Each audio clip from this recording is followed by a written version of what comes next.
last week the impeachment case against Duterte, saying it violated the Constitution's one-year ban rule. On filing multiple complaints, the decision was unanimous. In December 2024, 4 impeachment complaints were filed against Duterte over her alleged misuse of more than 600 million in confidential funds.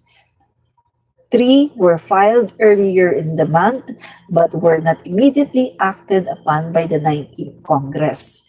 The 4th complaint, backed by over 1/3 of House members, was forwarded to the Senate. So ito na po mga kaibigan, no? Ito na po, yung sinasabi po nitong House, Supreme Court, nalabag daw yung one-year ban rule. Pero mga kaibigan, hindi po nila naintindihan, no? Yung paliwanag po ng Kongreso. Sabi nga po ng isang nagtanong, no? Kalimutan ko yung nagtanong, no? Tinanong po niya mga kaibigan, ito isang isang sikat din, no, na tao, mga kaibigan, no? Sikat din siya at ang sabi po niya mga kaibigan, binasa kaya ng Korte Suprema yung impeachment complaint, no? Laban dito sa Vice Presidente. Binasa kaya ng Korte Suprema yung inilabas na yung paliwanag ng Kongreso patungkol dito sa one-year rule ban. Kasi bakit tila hindi yata alam ng Supreme Court, bakit tila parang nagkakaroon sila ng misconception dito sa one-year ban rule na sinasabi nila. Na kung titingnan natin mga kaibigan, ay wala naman talagang nangyari na paglabag dahil wala namang 1, 2 o 3 impeachment na sinasabi nila na idinismiss daw pagkatapos gumawa ng pang-apat na impeachment. No such thing, mga kaibigan, yung sinasabi nila ay hindi po yan naganap. Dahil ang nangyari lang po, mayroong nag-file ng first impeachment complaint. Pangalawa, may nag-file ng pangalawang impeachment. And then may nag-file ng pangatlo. At yan nga po ay hindi inaksyonan. No? So dyan lang po siya, hindi po siya inaksyonan, hindi po siya, wala pong nag-initiate para ito ay aksyonan. At ang ginawa po ng Kongreso, mga kaibigan, tinapos muna nila yung kanilang legislative work. And then, after nilang tapusin kanila mga legislative work, ang ginawa nila mga kaibigan ay pinagsama nila yung impeachment number 1, number 2, at number 3 at kinonsolidate nila. Kinonsolidate nila yung impeachment number 1, number 2, number 3 at doon kumuha sila ng 7 articles of impeachment na sa tingin nila ay matatag, may laban, at merong matitibay na ebidensya. At yun po ang ginawa nilang pang-apat, no? Yung pinaka-final nila na pinirmahan po ng 1/3, sobra sa 1/3 ng mga kongresista ang pumirma dito. Kaya automatic po yun, impeach po ang Vice President Sara Duterte. Wala po yung sinasabi ng Korte Suprema na lumabag kasi hindi naman yung hindi, ang ginawa kasi ng Korte Suprema, parang pinaghiwalay nila, o impeachment number 1 ito, o ito impeachment number 2, o ito impeachment number 3, tapos ito impeachment, yung lahat ng impeachment na yan, 1, 2, 3, o dinismiss nila yan, pagkatapos gumawa sila ng bago impeachment. Hindi po gano'n ang nangyari, kasi yun po, continuous po yun, no? Ang ginawa lang po ng Kongreso ay pinagsama lang po nila, no? Pumili lang po sila doon sa 1, 2, and 3. Pumili lang sila doon ng mga articles na sa tingin nila ay karapat-dapat na ilagay. At yun nakapag-come up sila sa 7 articles of impeachment at yun po ay mayroong matitibay na ebidensya. So, doon po sa paliwanag ng Kongreso ay mayroong mga nagsasabi na maaring hindi talaga binasa ng Korte Suprema yung buo, no, na paliwanag ng Kongreso. Dahil na-miss nila yung mga part na kung saan ay pinapaliwanag ng Kongreso na walang mali doon sa kanilang ginawa at meron silang jurisprudence, mga kaibigan, na pinagdasihan, no, ng kanilang impeachment. Wait, saglit guys ha, tingnan ko lang.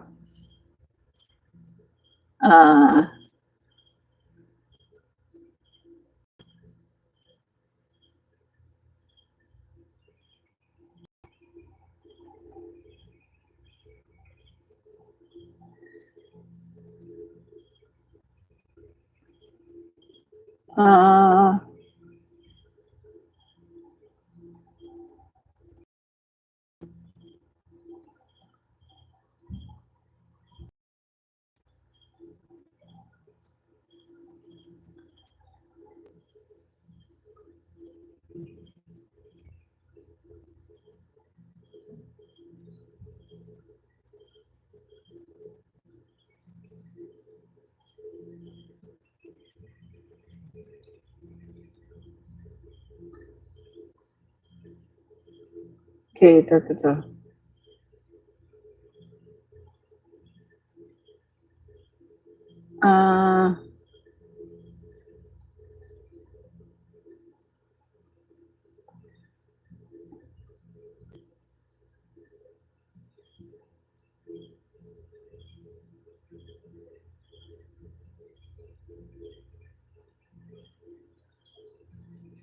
Saan na ba yun? Makita.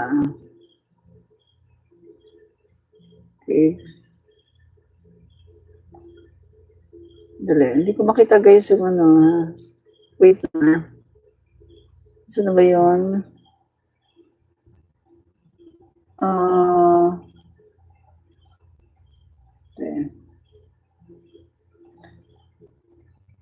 Okay, so yun nga mga kaibigan, no, meron pong tinatawag na jurisprudence, no, at yun po ang sinunod ng House of the Representative.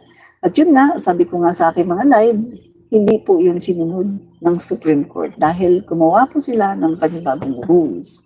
At yun nga po yung sinasabi ni Justice Ascuna na dapat kung ang isang ang mga judges sa Supreme Court ay hindi naman nila gawain yung gumawa ng ganyang mga ruling, mga kaibigan, na talagang parang dinefine na gusto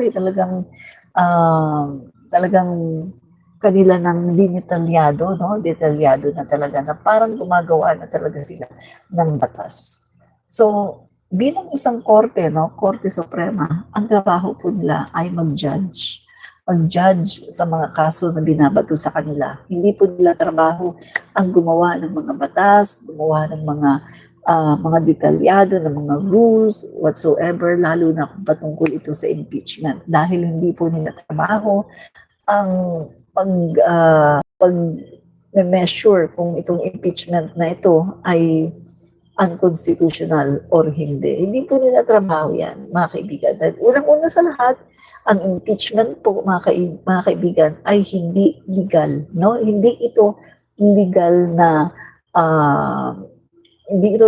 aspeto, kundi ito ay more on political. At ang purpose po talaga nito ay para i-remove ang isang impeachable official na naaakusahan ng katiwalian. So bakit po mahalaga ang impeachment? Dahil para po ang mga Pilipino, ang mga tao, ay meron po tayong, may laban po tayo. Kapag nakikita po natin na meron po tayong mga impeachable official, mga matataas na official sa gobyerno na nagmamalabis, ay maaari po natin itong i-remove sa katungkulan. At ito po, mga kaibigan, ay gawain ng Kongreso. So, hindi po ito gawain ng Korte Suprema, kundi po ay gawain ng Congress. So, tingnan natin mga kaibigan na. Okay, tingnan natin. So, impeachment, mga kaibigan. Okay. Sino-sino ba ito impeachable official? Bakit sinabi po ni Leila de Lima na pwedeng ipa-impeach itong mga justices ng Korte Suprema. Bakit po tila may nagbabadya ang impeachment sa mga justices na to? Okay, ito po yun, no? Sino-sino nga ba yung mga impeachable official? So, ito po mga kaibigan, ayon sa Article 11, Section 2 of the 1987 Constitution, ito po yung mga impeachable official. President, the Vice President, members of the Supreme Court. Yan na, malinaw, members of the Supreme Court. Sino-sino ba ang mga members ng Supreme Court? Yung mga justices, yung mga associate justices. Sila po ang members ng Supreme Court at sila po ay pwedeng ipa-impeach.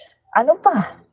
Yung members of the Constitutional Commission, Civil Service Commission, Commission on Audit, and Commission on Elections. Pwede po silang ipa-impeach. Sino pa? Ombudsman. So sila po ang mga impeachable officials. So yan po mga kaibigan ha. Okay. So, ano ba yung mga ground ng impeachment? Number 1, culpable violation of the Constitution. Number 2, treason. Number 3, bribery. Number 4, graft and corruption. Number 5, other high crimes or betrayal of public trust. Sa Constitution, Article 11, Section 2. Yan po mga kaibigan, no? Kaya ito pong mga justices, mga kaibigan, may nagbabadya na po ng impeachment sa kanila. At maari po, hindi natin alam na baka mamaya, instead na matuloy ngayon, no, yung impeachment ni VP Sara Duterte, ay yung mga judges ang mas mauna pang mapa-impeach kaysa kay VP Sara Duterte. Dahil mali nga po, nagre-react na po ngayon ang napakaraming mga eksperto ng batas at maging yung mga nag-draft ng 1987 Constitution ay nagre-react na po sila. No? Yan po mga kaibigan. So, eto pa mga guys, no? Just in case mga kaibigan na talagang merong mag-initiate na ipa-impeach itong mga justices na ito, pwedeng-pwede yan, mga kaibigan. Sabi ko nga sa inyo kanina, di ba? One-third ng mga kongresista ang pumirma ng impeachment. At ngayon, mga kaibigan, ngayon, ang bumoto kay Speaker Martin bilang Speaker of the House ay 269. At alam naman po natin, mga kaibigan, na itong mga kongresista na to ay sumusunod talaga dahil nakikita po strong ang leadership ng ating Speaker Martin. So madali lang po silang mapa-impeach itong mga judges na ito. Napakabilis lang po nilang mapa-impeach sa House of the Representative, no? At natitiyak ko mga kaibigan, hindi ito po pwedeng tanggihan ng Senado, no? Lalo na kapag nagkaroon ng trial at nakita na dito yung mga ebidensya na meron pong pagkakamali, meron pong flaws itong desisyon na ito ng Korte Suprema. My God, yung mga nagsasabi na nga nito, yung mga nag-draft ng 1987 Constitution, sila na nga mismo yung nagsasabi na kung maaari, anuhin nyo yan, i-reverse nyo yung inyong desisyon kasi hindi yan tama. Merong pagkakamali dyan. Sila naman nagsasabi yung mismo na mga nag-draft ng ating 1987 Constitution. So, ibig sabihin, tama po ang kanilang sinasabi. Dahil sila ang gumawa at ang nagpasa ng 1987 Constitution. No? So, tama po ang kanilang sinasabi. Sabi pa po rito sa article, De Lima earlier questioned the decision calling it ex parte or one-sided because the House was not heard. So ito mga kaibigan magtataka ka hindi man lang po, usually kasi ang ginagawa dapat ng Korte Suprema, yung usual na ginagawa ng Korte Suprema, pinagkukomento muna ang involved, ang House of Representatives. Pero dito po, kay Sara Duterte, hindi po nila pinagtanto. Etong House of the Representative, mabilisan na sila ay nagdesisyon. Nakita niyo naman mga kaibigan, no? Nagdeklara si PBBM na mga walang pasok, yung mga offices ng gobyerno, kasama po dyan ang Korte Suprema, mga walang pasok. Tapos may Sunday, tapos ulan ng ulan. How come na nagawa nila yung trabaho nila ng napakabilis? Talagang inihabol nila sa SONA ng Pangulo. Bago lumabas yung announcement na yan, ang daming ang mga nagkalat na mga messages sa social media. Nagagawin nga daw yan ng Korte Suprema at ang punente daw dyan ay si Leonen para daw bigyan ng mukha na ito ay tama kasi si Leonen na isang dilawan para daw maging okay lang sa mga dilawan. Pagkatapos, involved nga po dyan, pipirma yung 12 justices na appointed ni Rodrigo Duterte. Kaya mga kaibigan, ang mga tao po talaga sa totoo lang, ang taong bayan po ay nagkakaroon ng hindi magandang pagtingin ngayon sa Korte Suprema na tila nag-iisip ang taong bayan na ano na yan? Ano ba ang ginawa ng Korte Suprema? Bakit tila bias yata ang Korte Suprema? Hindi po may aalis sa taong bayan na yan ang isipin dahil yan po ang nakikita ng taong bayan. No? So mga kaibigan, okay, pagpatuloy natin. Sabi pa dito, still she noted that a reversal is still possible once the House files a motion for consideration citing the 15 days allowed under the rules of court. Yan. Instead of judicial restraint ay nasobrahan yung